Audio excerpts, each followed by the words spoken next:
I'm Officer Jim Kelly, the San Francisco Police Department, and the first call I heard on the radio when I got to work at about 11:30 in the morning was that there were 2 people in the water in the bay. Hi, I'm Officer Honoree with the San Francisco Police Department. On the 4th of July 2004, myself and my partner were working patrol when we heard a call about 2 men that fell into the water. Andy and I decided to respond down to the area. My name's Matt Gooden. I work for the San Francisco Police Department. I was working with my partner. We were out on regular patrol, and when we got there, there were several police and fire personnel on the scene. The rope that the fire department was trying to lower down to this guy wasn't working because he was holding on with one arm and holding on to, it turned out to be his son with the other arm. And somebody said to me, somebody's going to have to go in after these guys. So Matt looked over at me and he says, he said to me, he said, someone's going to have to go in. And I was thinking, I hope he doesn't mean us because I'm not a very good swimmer. And he started taking off his shirt. And I was like, well, if he's going in, I'm going to have to go in too, because if I don't, I'm going to have to listen to him for the next 20 years. Well, he got in, I didn't.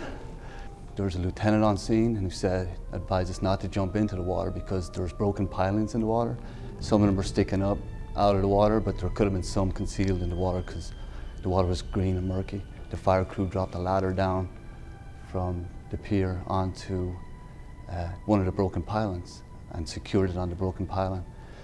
So Matt went first down the ladder and jumped from the piling into the water.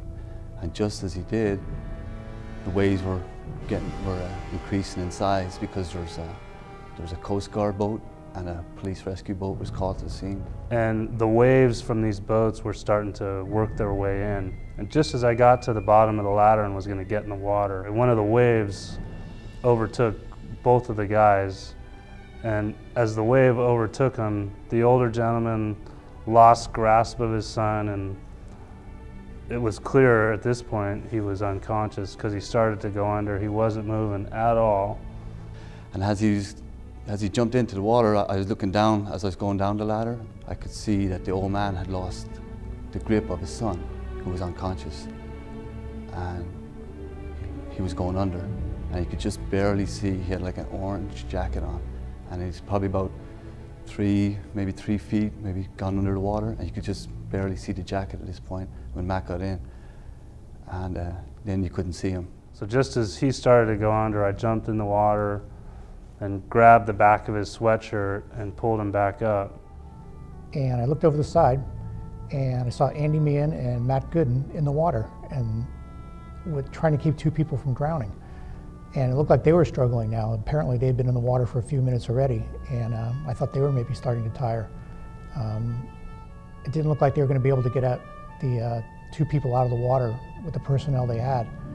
So I took off my gear and I went down the ladder and tried to reach down and pull one of the 2 victims up by the arm to get him onto the ladder so I could help him get up the ladder. Myself and Jim were trying to get the old man to climb up the ladder, but he was exhausted from holding on to his son. He's probably in the water about 15 minutes now. The water was cold.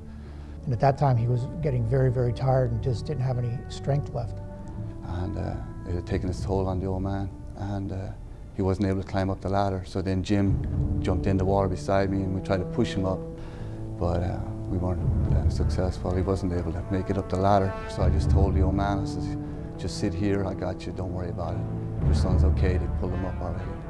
And I wrapped my legs around the piling and I held on to the bottom rung of the ladder and had the old man sit on my lap. I just held him there until the rescue boats came in.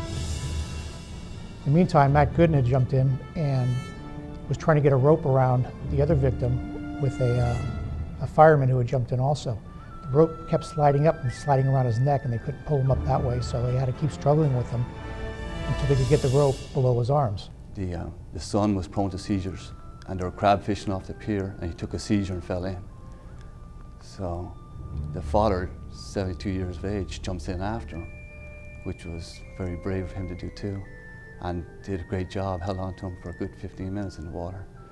But the waves got the better of him, fatigue probably too, he's an old man, and he lost the grip just as Matt got in the water, so Matt got in just in time, and I was happy to be behind him to help out. I give all credit to Matt that day. If he didn't go in, I don't know if anybody would have went in. I remember that day. It was just a normal day for Andy and I. The Giants were playing. It was a holiday, and we knew that there was going to be a flyover at SBC Park, and that's all we talked about all morning. It's like, well, we gotta make sure we're 10-8 when this flyover happens, because we really wanted to see it. So this thing happened, I think, at about 11:30, and it was over within 30 or 40 minutes. We were able to get back to the station, get showered up, get a clean, dry uniform on, and get down to the ballpark in time to see the flyover. So we made our goal for the day, and we saved a couple of guys, so it was a good day.